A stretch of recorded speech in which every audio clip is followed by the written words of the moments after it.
Okay, what we have next in accounts payable is our balance sheet approach. तो balance sheet approach और income statement approach में क्या फर्क है? Income statement approach हमने क्या देखा था कि नेट सेल्स पे परसेंटेज अप्लाई करके हमारे पास डायरेक्ट एक्सपेंस की फिगर आ जाती थी। सिमिलरली बैलेंस शीट अप्रोच का ऑब्जेक्टिव सेम है, to determine the allowance of bad debts. तो हम यहाँ पे कैलकुलेट कैसे करेंगे?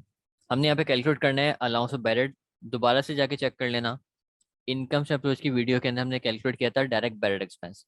बैलेंस शीट अप्रोच के अंदर हम डायरेक्ट बैड एक्सपेंस नहीं निकाल सकते, पहले हमें निकालना पड़ता है अलाउंस ऑफ बैड डेट। वो कैसे निकलता है?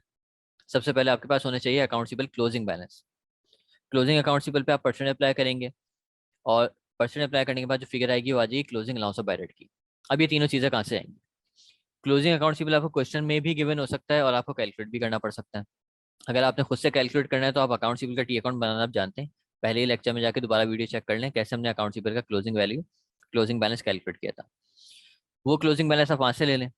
परसेंटेज ऑफ बैड डेट जो भी होगी क्वेश्चन में गिवन होगी, बता देगा एग्जामिनर के अकाउंट सिबिल पे आपने कितना परसेंट अप्लाई करना है या आपने बैलेंस शीट अप्रोच फॉलो करते हुए कितना परसेंट अप्लाई करना है।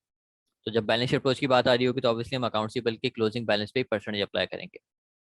वंस आप परसेंटेज अप्लाई करते हैं तो जो भी वैल्यू आएगी वो आपके अलाउंस बैड का क्लोजिंग बैलेंस बनेगी। Unlike income statement, income statement approach के अंदर आपके पास जो भी परसेंटेज अप्लाई करने का फिगर आती थी डायरेक्ट बैड एक्सपेंस की फिगर आती थी, हम उससे डायरेक्टली एंट्री रिकॉर्ड कर दिया करते थे। यहाँ ऐसा नहीं होगा। यहाँ पे आपने अकाउंट सिंपल पे परसेंटेज अप्लाई करी तो आपके पास क्लोजिंग अलाउंस ऑफ बैलेट आ गया। थोड़ी देर बाद लॉजिक पे बात करेंगे, पहले समझ लेते हैं करना क्या है। ये जो आपका क्लोजिंग अलाउंस ऑफ बैलेट है ये डायरेक्टली आपके अलाउंस ऑफ बैलेट के अकाउंट में क्लोजिंग में चला जाएगा। या मैंने रेफरेंस भी दे दिया, वर्किंग वन 25,000 रुपीज कहाँ से आए? यहाँ से, इस वर्क से। तो ये आपके पास आ गया क्लोजिंग अलाउंस ऑफ बैलेट 25,000।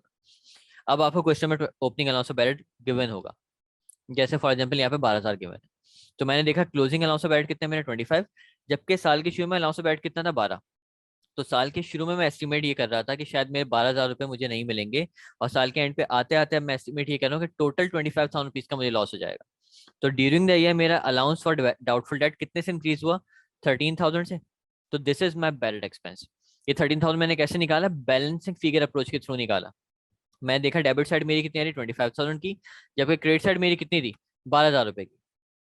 तो मैंने इस 25 में से 12,000 रुपये लेस किया और टी अकाउंट को बैलेंस करने के लिए क्रेडिट साइड पे 13,000 रुपये रिक्वायर्ड थे, वो मैंने यहाँ पे यूज कर लिए।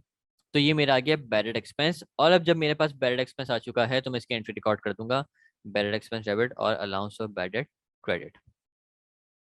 तो इस तरह से बैलेंस शीट अप्रोच अप्लाई होती है।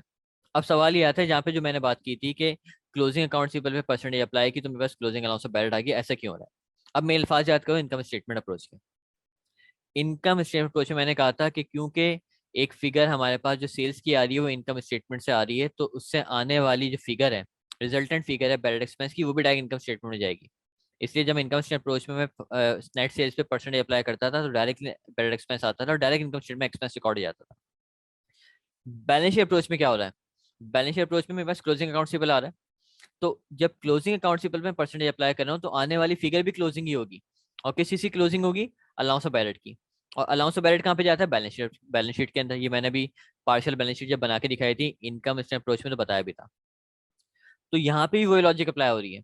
जब एक आइटम यहाँ पे बैलेंस शीट का आ रहा है क्लोजिंग अकाउंट सिंपल, तो उस पर परसेंटेज अप्लाई होने के बाद वाली फिगर भी बैलेंस शीट में ही जाएगी। जैसे इनकम स्टेटमेंट अप्रोच में जब एक आइटम इनकम स्टेटमेंट का आ रहा था नेट सेल्स, उस पर परसेंटेज अप्लाई होने के बाद जो फिगर आती थी डायरेक्ट इनकम स्टेटमेंट जाती थी। तो यहाँ पे भी यही होगा। जब एक आइटम बैलेंस शीट से आ रहा है क्लोजिंग अकाउंट सिंबल का, तो इस पे परसेंटेज अप्लाई होने के बाद जो चीज आएगी वो भी डायरेक्ट बैलेंस शीट में जाएगी, debt is closing allowance of bad debt. और इस closing allowance of bad debt को मैं opening allowance of bad debt के साथ कंपेयर करने के बाद जो फिगर निकालूंगा वो मेरी बैलेट एक्सपेंस की फिगर बनेगी। That's it. तो यहाँ पे हमारे पास बैलेंस शीट अप्रोच भी कंप्लीट हो जाती है और इससे हमने अकाउंटिंग एंट्री रिकॉर्ड कर दी। अब नेक्स्ट लेक्चर्स के अंदर मैं आपको फर्दर से कुछ प्रैक्टिस क्वेश्चंस करवाऊंगा और फिर फर्दर हम बात करेंगे चैप्टर में जो चीज़ रिमेनिंग रह गई है। Thank you.